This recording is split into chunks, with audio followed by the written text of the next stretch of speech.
Hello and welcome to another episode of A Fresh Perspective here on Heavenward Thinking. Today we're continuing on in Luke chapter 11. We're going to look at verses 14 through 23. So we'll read it and we'll get right into our conversation this week. Jesus was driving out a demon that was mute. When the demon left, the man who had been mute spoke, and the crowd was amazed. But some of them said, "By Beelzebul, the prince of demons, he is driving out demons." Others tested him by asking for a sign from heaven. Jesus knew their thoughts and said to them, "Any kingdom divided against itself will be ruined, and a house divided against itself will fall. If Satan is divided against himself, how can his kingdom stand? I say this because you claim that I drive out demons by Beelzebul. Now if I drive out demons by Beelzebul, by whom do your followers drive them out? So then they will be your judges. But if I drive out demons by the finger of God, then the kingdom of God has come upon you. When a strong man fully armed guards his own house, his possessions are safe. But when someone stronger attacks and overpowers him, he takes away the armor in which the man trusted and divides up his plunder. Whoever is not with me is against me, and whoever does not gather with me scatters." So as we look at this passage, what can we see here with a fresh perspective? Yeah, well, I mean, I think the whole thing is crazy because, again, Jesus is constantly dealing with this demonic entity that is all around, right? It's common practice. People know, right? It's so totally different for us today, right? Mm-hmm. But Jesus understands that there is a demonic oppression upon people, right? And so he's dealing with this whole thing, and nobody's disputing whether he's doing it or not. They're disputing by whose power he does it by, right? Mm-hmm. So I mean that is mind-blowingly crazy. Like, we wouldn't do that today. We would be arguing whether or not somebody was actually doing it. We wouldn't be arguing about whether or not it was from Jesus or whether it was from Satan or whether it was from who. Like, that is such a totally different perspective on what's going on back here. We would never walk up to a situation or anything within our church and go, "Yeah, you're oppressed by a demon, let's take care of it."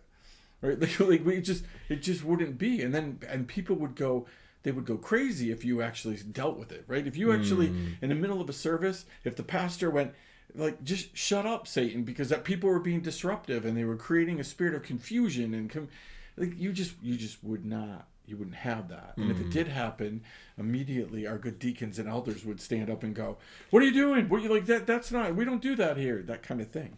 Absolutely. Yeah, you're right. This is totally different for us today when we're looking at this. We don't understand it, and yet, we've looked at this already. We've seen several examples in Luke, and we are continuing to see them here of Jesus combating the enemy, realizing that it's not just a flesh and blood battle, it's a spiritual battle. We see that, and yet, despite being told all throughout Scripture, especially in the New Testament, that we are engaged in a spiritual battle, we somehow have disconnected that in today's world. We somehow have moved beyond that because we rely on everything being something that we can see and observe with science and something that we can rationalize in our minds and with knowledge that we obtain. We don't like to even think about the idea of demonic possession or oppression. And yet Jesus and the disciples and the apostles later, they're encountering this constantly.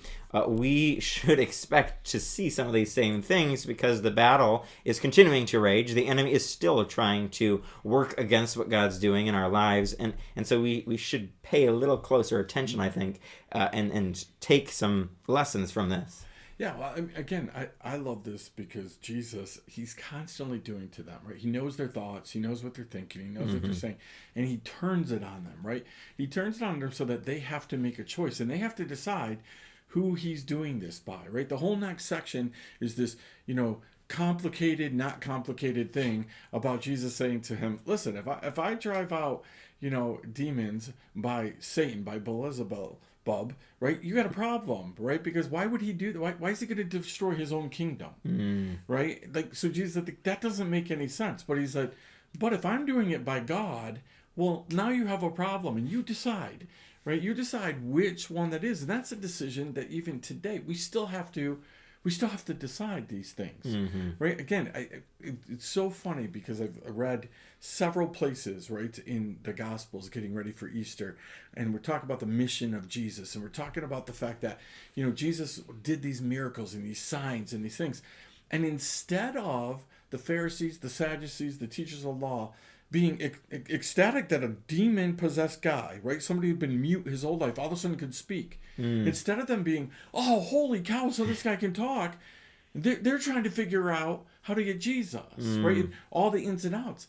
that same thing happens in a lot of our churches today, right? God does amazing, incredible things, and we're just trying to figure it out. We're not in awe, right? Because you're in one of these three places. You're either in awe, amazed, Yep. right? Or you're saying, nope, this is not from God. God would never do this, right? Or you're saying, give us more, right? Because they wanted more. They wanted demanding a sign from heaven, right? You're in one of those three places, right?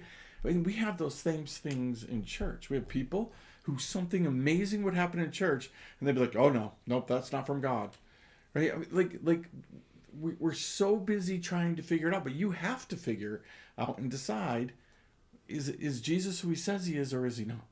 Absolutely. I love how you ended it with that phrase, because that's what we're looking at throughout Jesus' ministry. He encounters people, whether it be individuals or groups, and constantly they are all being challenged with, is Jesus who he says he is? Are you going to believe that Jesus is the Son of God? Is he going to be the Lord of your life? Or are you going to fall into those other categories? Like you said, there's other people here, and in many different instances throughout the Gospels, who they see this amazing sign from Jesus, and they go, okay, give us another one. Or they will believe in Jesus for 1 second, and then they'll be like, well, what are you going to do to prove yourself? Yeah. And we have that today in many of our churches, Christians who they see something amazing, they're in awe for 2 seconds, and then immediately it's, well, God, what are you going to do? Are you going to ever show up? Like, do I know that you even exist? Like, when are you going to show up?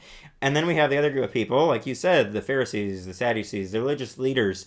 We have those same people today in our churches.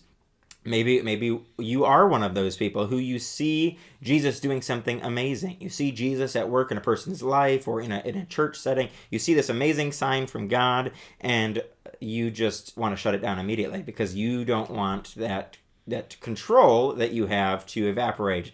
The religious leaders did that constantly throughout Jesus' ministry. They see amazing signs, like you said. This should be an exciting moment for them. Someone got freedom. Someone who was being oppressed here by this demon got freedom. We see that in our churches today. Someone gets freedom, and immediately we want to shut it down and be like, well, God didn't really do that, or he wouldn't work this way or this way. And yet we're constantly then getting in the way of what Jesus is trying to do, just like the religious leaders. And so ultimately we have to decide, what are we going to do with Jesus?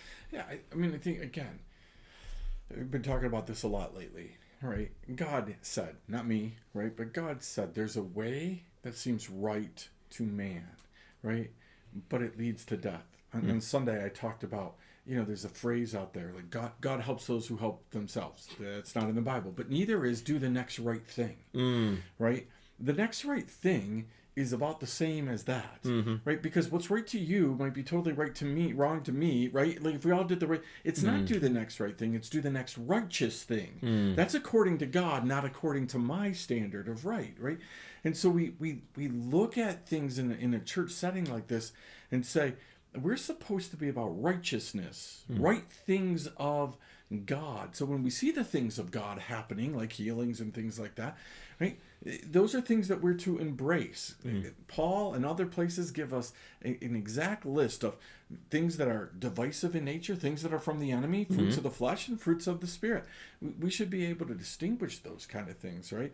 But I love that Jesus ends this section, right, by once again making it plain and black and white.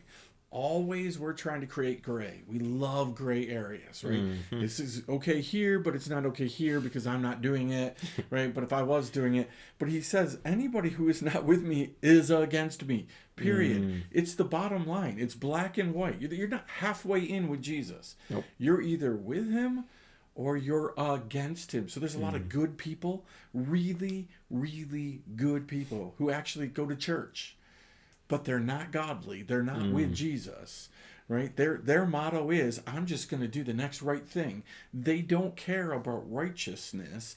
They care about being good in their own eyes. Jesus said, those people, hey, you're going to stand in front of me someday, and I'm going to look at you, and I'm going to say, I didn't know you. And oh, by the way, I'm going to add a phrase like, you wicked person onto that.